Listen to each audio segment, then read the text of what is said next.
السلام علیکم ورحمۃ اللہ وبرکاتہ۔ عظمت و کبریائی کا سرچشمہ، جس کی کبریائی میں کوئی شک نہیں، وہی اللہ ہے جس کے سوا کوئی معبود نہیں۔ بادشاہ حقیقی، پاک ذات، ہر نقص سے سلامت، امن و امان میں رکھنے والا، نگہبان، سب پر غالب، زبردست بڑائی والا، پاک و برتر ہے اللہ ان چیزوں سے جن کو یہ لوگ اس کا شریک قرار دیتے ہیں۔ لوگوں، یاد رکھنا، صرف اللہ کو تکبر کرنا زیبا ہے، مگر سوچو کہ اللہ نے کبھی کسی کی حیثیت دیکھ کر کسی سے تکبر کیا؟ نہیں، اللہ تو خود رحمان اور رحیم ہے۔ اللہ کو پکارو تو مسکرا کر تمہاری طرف متوجہ ہوگا۔ یہ سب کچھ اللہ کا ہے، مگر پھر بھی رحمان اور رؤوف کی صفت اس کے وہ غالب رکھتا ہے۔ یہ نام اللہ صرف اس لیے بابر کرا رہا ہے کہ اگر ہمارے پاس اللہ کی کچھ نوازشیں ہیں تو تکبر نہ کریں۔ اللہ کے پاس سب کچھ ہوتے ہوئے بھی تکبر نہیں کرتا۔ اگر تم نے تکبر کیا تو یاد رکھنا کہ اللہ واحد متکبر ہے۔ چشم زدن میں ہمارے غرور کو خاک میں ملا دے گا۔ لوگوں، اللہ کا یہ نام صرف ہماری عبرت کے لیے ہے۔ المتکبر جل جلالہ اسے کہا جاتا ہے کہ جو نہایت بزرگ، ہر ظلم، شر اور برائی سے برتر، مخلوق کی صفات سے اونچا، جس کی مانند دوسرا کوئی نہیں، جسے آسمانوں اور زمین کی بادشاہت اور بڑائی سزاوار ہے۔ قرآن مجید میں المتکبر کا اسم اللہ کے لیے ایک بار استعمال ہوا ہے۔ اللہ ہی کی ذات گرامی کو حقیقی کبریائی حاصل ہے، اور وہی ہے جو اپنی صفت میں خود کو متکبر کہہ سکتا ہے۔ مسلمانوں کو اس ذات کی کبریائی کے اعلان کا حکم ہے۔ اے پیغمبر صلی اللہ علیہ وسلم، کہہ دیجئے کہ تمام تعریفیں اسی اللہ کے لیے ہیں جو نہ اولاد رکھتا ہے اور نہ اس کا سلطنت میں کوئی شریک ہے، اور نہ کمزوری کی وجہ سے اس کا کوئی مددگار ہے، اور اس کی خوب بڑائیاں بیان کیا کیجئے۔ اسی طرح سورہ مدثر میں ہے وَرَبُّكَ فَكَبِّرْ، اپنے رب کی بڑائیاں بیان کرو۔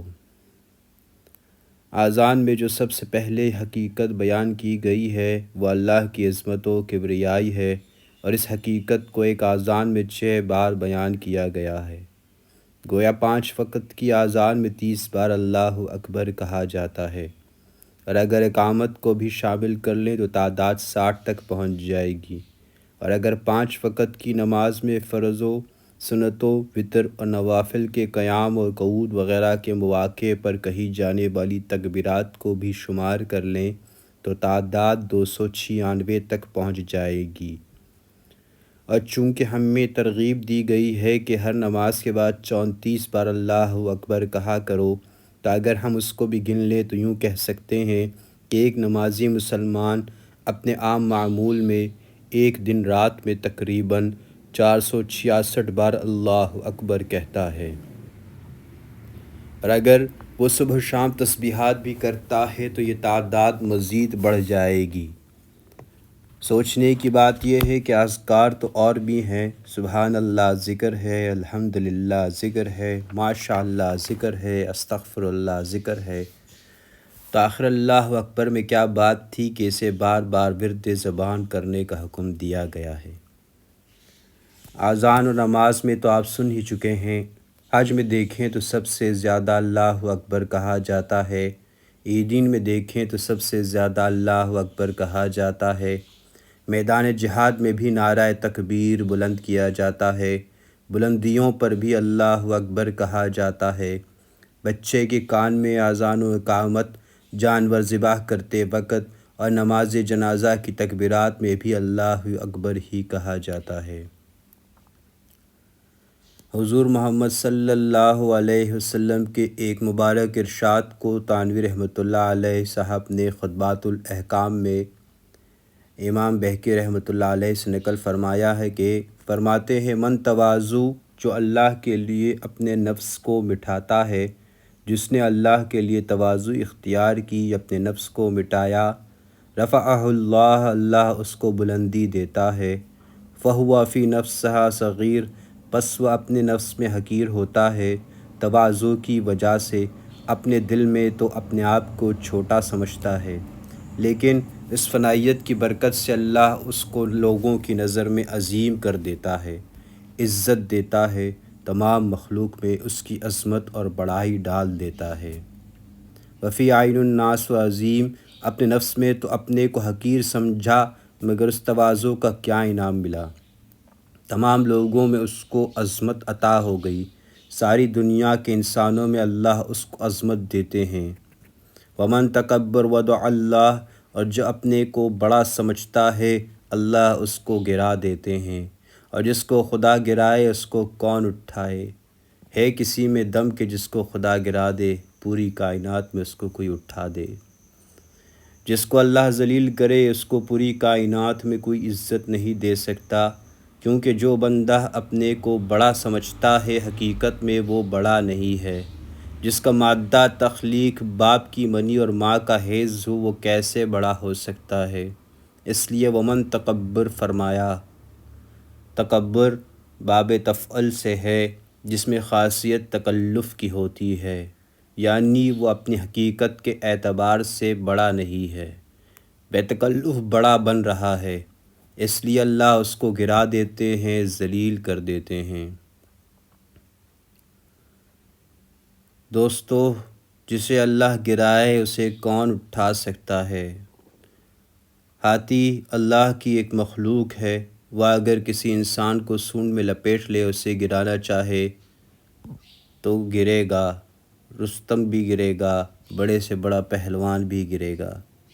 جب ایک مخلوق کی طاقت کا یہ حال ہے تو حق تعالیٰ کی قدرت عالم کیا ہوگا؟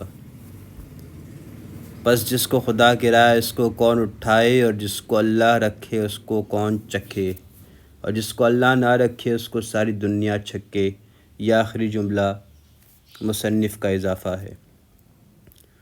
پرانا محاورہ یہ ہے کہ جس کو اللہ رکھے اس کو کون چکے۔ اختر نے یہ اضافہ کر دیا کہ جس کو اللہ نہ رکھے ساری دنیا اس کو چکھے، یعنی جس کی حفاظت خود اللہ نہ کرے وہ ساری دنیا کے لات گھونسے کھائے گا، جہاں جائے گا ذلیل ہوگا۔ جو اپنے کو بڑا سمجھتا ہے، تکبر کرتا ہے، اکڑ کے چلتا ہے، اللہ اس کو گراتا ہے، ذلیل کر دیتا ہے۔ تکبر چھپا نہیں رہتا۔ کبر جب دل میں ہوتا ہے تو اس کی چال، اس کی رفتار، اس کی گفتار، اس کی زندگی کے ہر شعبے میں اس کا تکبر شامل ہوتا ہے۔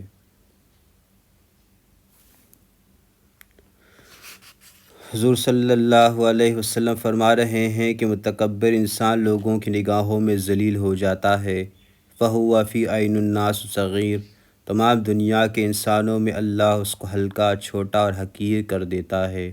لوگ ہر طرف سے کہتے ہیں کہ بہت ہی نالائق ہے، بڑا متکبر ہے، اینٹ کے چلتا ہے۔ وفی نفسہ کبیر، مگر اپنے دل میں وہ اپنے کو خوب بڑا سمجھتا ہے کہ اس کی عظمتوں سے لوگ واقف نہیں، اس کی عظمتوں کی لوگ قدر نہیں کرتے، اس کے علم و عمل کو نہیں پہچانتے۔ اس قسم کی باتیں شیطان اس کے دل میں ڈال دیتا ہے، سمجھتا ہے کہ بس ہم چنی ما دیگری نجیست، مجھ جیسا دوسرا کوئی نہیں۔ ایک دوست کہتے تھے کہ جو کہتا ہے کہ ہم چنی ما دیگری نیست، وہ دراصل دعویٰ کرتا ہے کہ ہم چنے ڈنگرے نیست، کہ مجھ جیسا کوئی ڈنگر یعنی جانور نہیں ہے۔ بحوالہ مواعظ درد محبت جلد اول۔ انسان کمزور ہے اور اس کی سوچ بھی کمزور ہے۔ انسان کی تاریخ یہ بتاتی ہے کہ یہ مادی چیزوں سے متاثر ہو کر ان کو دیوتا مان لیتا ہے، خدا مان لیتا ہے، شریک اللہ مان لیتا ہے۔ یا آسمان کی عظمت سے متاثر ہوا تو اسے دیوتا مان لیا، زمین کی وسعت و طوالت کو دیکھا تو اسے خدا مان لیا، پہاڑوں کی ہیبت سے متاثر ہوا تو ان کے سامنے سر جھکا دیا اور ان سے مورتیاں تراش کے گھروں میں سجا لی۔ سورج، چاند اور ستاروں کی چمک دمک کو دیکھا تو ان سے خوف کھانے لگا۔ بادشاہوں سے مروب ہو کر یہ یقین کر بیٹھا کہ یہ خدا ہے یا ان کے اندر خدائی روح حلول کیے ہوئے ہیں۔ اس خاک کے پتلے کے اندر مادیت پرستی اس قدر سمائی ہوتی ہے کہ یہ دولت تک کی پرستش کرنے پر آمادہ ہو جاتا ہے۔ تو چونکہ ظاہر پرست انسان مادی چیزوں کی عظمت اور بڑائی سے بہت جلد متاثر ہوتا ہے، اور یہ کبھی زمین و آسمان کو بڑا سمجھتا ہے، کبھی خود اپنے آپ ہی کو بڑا سمجھنے لگتا ہے۔ اس لیے سب سے زیادہ ضرب اسی بڑائی کے عقیدے اور تصور پر لگائی گئی ہے، اور زبان سے بار بار اللہ اکبر کہلوا کر یہ بات دل میں بٹھائی گئی کہ سب سے بڑا اور سب سے زیادہ عظمت و کبریائی کا مستحق صرف فقط اللہ ہے۔ اس کے سامنے سب بزرگیاں اور بڑوں کی بڑائیاں ہیچ ہیں۔ اس لیے نماز میں ان تکبیرات کو دھیان کے ساتھ کہنے کی مشق کرنی چاہیے۔ ان کی معنی کا خیال رکھتے ہوئے یہ الفاظ ادا کیے جائیں۔ ان کو تکبیرات انتقال کہا جاتا ہے، یعنی ایک رکن سے دوسرے رکن کی طرف منتقل ہونے کے لیے یہ تکبیر کہی جائے۔ اگر ہم قیام سے سجدہ کی طرف جا رہے ہیں تو قیام سے تکبیر کہنا شروع کریں تو سجدے میں پہنچ کر تکبیر ختم کریں۔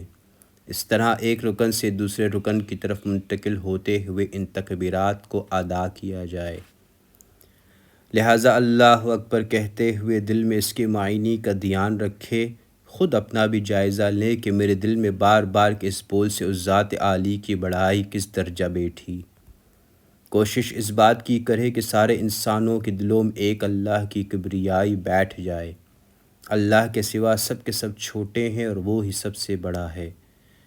آپس کی ظاہری اور مادی ترقی کی خبر سے دل مرعوب نہ ہوں، اور یہ دولت اسی وقت نصیب ہوتی ہے جب بار بار اللہ کے بڑے ہونے کو بولا جائے، سنا جائے، سوچا جائے۔ ایمان کی دولت۔ ماں باپ گھروں میں بچوں سے گفتگو کے دوران ساری مخلوق کے چھوٹے ہونے اور اللہ کے بڑے ہونے کو وقتاً فوقتاً سمجھاتے رہیں، اور ان بچوں سے بھی اللہ کی بڑائی کے بول بلوائیں، اور بچوں کو اس بات کا عادی بنائیں کہ بچے بھی اپنے مدرسے اور اسکول میں اللہ کی بڑائی کے بول بولیں۔ اس اسم سے بندے کا نصیب یہ ہے کہ جب اسے حق تعالیٰ کی بزرگی معلوم ہوئی تو اب اسے چاہیے کہ وہ خواہشات نفسانی کی طرف میلان اور لذات شہوانی کی طرف رغبت سے پرہیز کرے، کیونکہ ان چیزوں کی طرف رغبت کرنا جانوروں کا کام ہے۔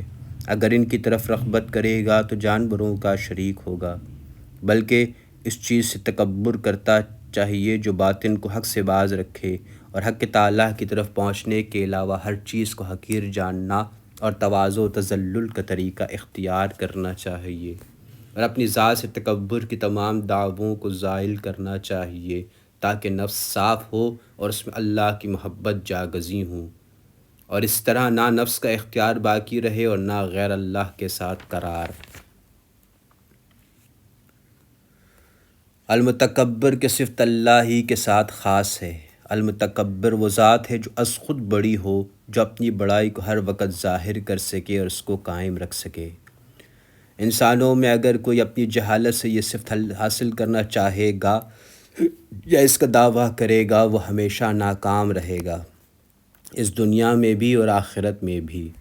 ایسا شخص اللہ کا باغی ہے اور اس کے نصیب میں حسرت اور ندامت کے سوا کچھ نہیں۔ اس صفت کا ادراک حاصل کرنے کا لازمی نتیجہ یہ ہوتا ہے کہ انسان میں تواضع کی شان پیدا ہوتی ہے، اور تواضع ہی انسان کو زیبا ہے، اور یہ انسانی اخلاق کا بہت بڑا جوہر ہے۔ امام خطابی رحمۃ اللہ علیہ فرماتے ہیں کہ اللہ رب العزت مخلوق کی صفات اور ان کے حالات سے منزہ و برتر ہیں، اور کہا گیا ہے کہ اللہ اپنی مخلوق کے ان متکبرین سے بہت بلند شان والے ہیں جو اللہ رب العزت کے ساتھ بڑائی و عظمت میں کشمکش و منازعت رکھتے ہیں۔ بحوالہ النہج الاسماء 152/1۔ امام قتادہ رحمۃ اللہ علیہ فرماتے ہیں کہ المتکبر جل جلالہ وہ ذات ہے جو ہر برائی سے برتر ہے۔ امام قرطبی رحمۃ اللہ علیہ فرماتے ہیں المتکبر وہ ذات ہے جو بڑائی و عظمت والی ہو، اللہ رب العزت المتکبر ہے کیونکہ وہ ہر چیز کے رب ہیں، یعنی تمام مخلوق کو پالنے والے ہیں، اس کے سوا کوئی رب نہیں اور نہ ہی اس کی کوئی مثل ہے۔ اور بعض حضرات نے فرمایا کہ اللہ رب العزت المتکبر اس معنی میں ہے کہ اس کی شان ہر بری چیز سے برتر ہے اور ادنا اور فانی صفات اللہ کی عظمت کے شایان نشان نہیں۔ بحوالہ نہج الاسماء 152/1۔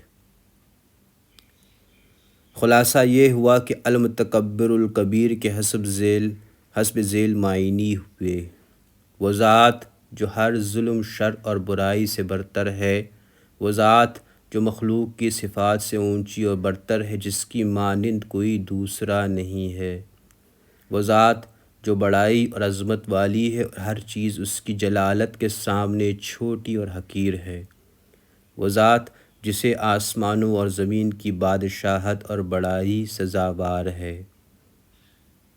بحوالہ النہج الاسماء 153/1۔ در حقیقت ہر بڑائی اللہ کے ساتھ مخصوص ہے، جو کسی چیز میں کسی کا محتاج نہیں۔ جو محتاج ہو وہ بڑا نہیں ہو سکتا۔ اس لیے اللہ کے سوا دوسروں کے لیے یہ لفظ عیب اور گناہ ہے، کیونکہ حقیقت میں بڑائی حاصل نہ ہونے کے باوجود بڑائی کا دعویٰ چھوٹا ہے، اور وہ ذات جو حقیقت میں سب سے بڑی اور بے نیاز ہے، اس کی خاص صفت میں شرکت کا دعویٰ ہے۔ اس لیے المتکبر کا لفظ اللہ کے لیے صفت کمال ہے اور غیر اللہ کے لیے جھوٹا دعویٰ۔ بحوالہ معارف القرآن 393/8۔ زمین و آسمان کی کبریائی صرف اسی المتکبر جل جلالہ کے لیے ہے، جس کی تسبیح دریاؤں، سمندروں، پہاڑوں اور زمینوں اور آسمانوں میں ہر دم ہر آن کی جاتی ہے۔ اس کی کبریائی ہمارے تصور سے بھی بڑی ہوئی ہے، اور اسی کے لیے بڑائی ہے آسمانوں میں اور زمین میں، اور وہی ہے زبردست حکمت والا۔ یعنی کبریائی صرف اس ایک ہی کی ہے، کوئی اور اس میں شریک و حصے دار نہیں، نہ زمین میں نہ کائنات کے کسی گوشہ میں۔ علامہ شبیر احمد عثمانی رحمۃ اللہ علیہ فرماتے ہیں کہ چاہیے کہ آدمی اسی کی طرف متوجہ ہو، اسی کے احسانات و انعامات کی قدر کرے، اس کی ہدایات پر چلے، سب کو چھوڑ کر اسی کی خوشنودی حاصل کرنے کی فکر رکھے، اور اس کی بزرگی اور عظمت کے سامنے ہمیشہ بااختیار خود مطیع و منقادر ہے، کبھی سرکشی و تمرد کا خیال دل میں نہ لائے۔ حدیث قدسی کا ترجمہ ہے کہ کبریائی اللہ کی چادر اور عظمت اللہ کا تہبند ہے، لہٰذا جو کوئی ان دونوں میں سے کسی میں اللہ سے منازعت اور کشمکش کرے گا، اللہ اسے اٹھا کر آگ میں پھینک دے گا۔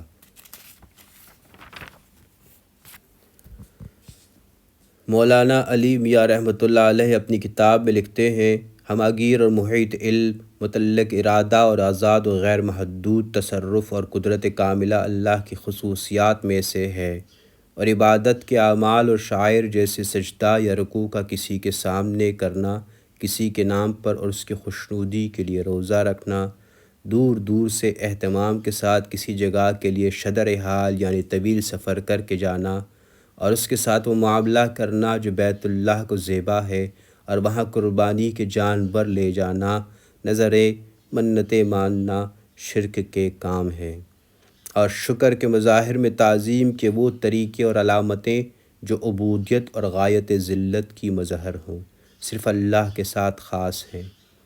علم غیب صرف اللہ کو ہے اور انسانی قدرت سے باہر ہے۔ دلوں کے بیدوں اور خیالات اور نیتوں کا علم ہر وقت کسی کے لیے ممکن نہیں۔ اللہ کو سفارش قبول کرنے اور اہل وجاہت اور بااثر و اقتدار لوگوں کو راضی و خوش کرنے میں دنیا کے بادشاہوں پر قیاس نہیں کرنا چاہیے۔ شاہان دنیا کی طرح کائنات کے انتظام میں درباریوں اور وزراء وزیر بوجھ اٹھانے میں مدد کرنے والے کو کہتے ہیں، کیونکہ وزر بوجھ کو کہتے ہیں، جو دنیاوی بادشاہ تو محتاج ہیں کہ کوئی بوجھ اٹھانے اور نظام چلانے میں ہاتھ بٹائے، مگر اللہ رب العزت کی ذات کمزوری سے یکسر پاک اور آوان یعنی مددگاروں سے مدد لینا اللہ کے شایان شان نہیں ہے۔ کسی قسم کا سجدہ سوائے اللہ کے کسی کے لیے جائز نہیں۔ حج کے مناسک و اعمال اور غائیت درجہ کی تعظیم کے مظاہر اور محبت و فنائیت کے تمام شعائر بیت اللہ اور حرم محترم کے ساتھ خاص ہیں۔ صالحین اور اولیاء کی نسبت سے جانوروں کی تخصیص، ان کا احترام کرنا، ان کی نظریں چڑھانا اور ان کی قربانی کے ذریعے سے ان سے تقرب حاصل کرنا حرام ہے۔ عاجزی اور انکساری کے ساتھ غائیت درجہ کی تعظیم صرف اللہ تعالیٰ کا حق ہے۔ تقرب و تعظیم کے جذبے سے قربانی کرنا صرف اللہ تعالیٰ کا حق ہے۔ کائنات میں آسمانی برجوں اور سیاروں کی تاثیر پر اعتقاد رکھنا شرک ہے۔ کاہنوں، نجومیوں اور غیب کی باتیں بتانے والوں پر اعتماد کرنا کفر ہے۔ نام رکھنے میں بھی مسلمانوں کو توحید کے شعار کا اظہار کرنا چاہیے۔ غلط فہمی پیدا کرنے والے اور جس سے مشرکانہ اعتقاد کا اظہار یا شبہ ہوتا ہو، ایسے الفاظ سے پرہیز کرنا چاہیے۔ اللہ جل جلالہ کے سوا کسی کی قسم کھانا شرک ہے۔ غیر اللہ کی نظریں ماننا حرام ہے۔ اسی طرح کسی ایسے مقام پر قربانی کرنا ناجائز ہے جہاں کوئی بت تھا یا جاہلیت کا کوئی جشن منایا جاتا تھا۔ رسول اللہ صلی اللہ علیہ وسلم کی تعظیم میں افراط و تفریط اور نصارہ کے اپنے نبی کے بارے میں غلو و مبالغہ کی تقلید اور اولیاء و صالحین کی تصویروں اور شبیہوں کی تعظیم کرنے سے پرہیز اور مکمل احتیاط کرنا چاہیے۔ بحوالہ دستور حیات صفحہ 79-80۔ یہی بت پرستی اور شرک یعنی اللہ کے علاوہ دوسروں کو معبود بنانا اور ان کے سامنے انتہائی ذلت و مسکنت کا اظہار، ان کے سامنے سجدہ ریزی، ان سے دعا و مدد کی طلب اور ان کے لیے نظر و نیاز، عالمگیر طویل العمر اور سخت جان جاہلیت ہے جو کسی زمانے کے ساتھ مخصوص نہیں، اور یہی نوع انسانی کا قدیم ترین و مہلک ترین مرض ہے جو تاریخ انسانی کے تمام ادوار، تمدن و معاشرت، معیشت و سیاست کے تمام تغیرات اور انقلابات کے باوجود بھی نوع انسانی کے پیچھے لگا رہتا ہے۔ اللہ تعالیٰ کی غیرت اور اس کے غضب کو بھڑکاتا ہے، بندوں کی روحانی، اخلاقی اور تمدنی ترقی کی راہ کا روڑا بنتا ہے اور ان کو انسانیت کے بلند درجے سے گرا کر پستی کے عمیق و محیط غاروں میں اندھے منہ ڈال دیتا ہے، اور اسی کی تردید قیامت تک کے لیے دینی دعوتوں اور اصلاحی تحریوں کا بنیادی رکن اور نبوت کی ابدی میراث ہے، اور یہی تمام مصلحین، مجاہدین اور اللہ تعالیٰ کی دعوت دینے والوں کا عالمی اور دائمی شعار ہے۔ بحوالہ از اسماء حسنہ جلد اول۔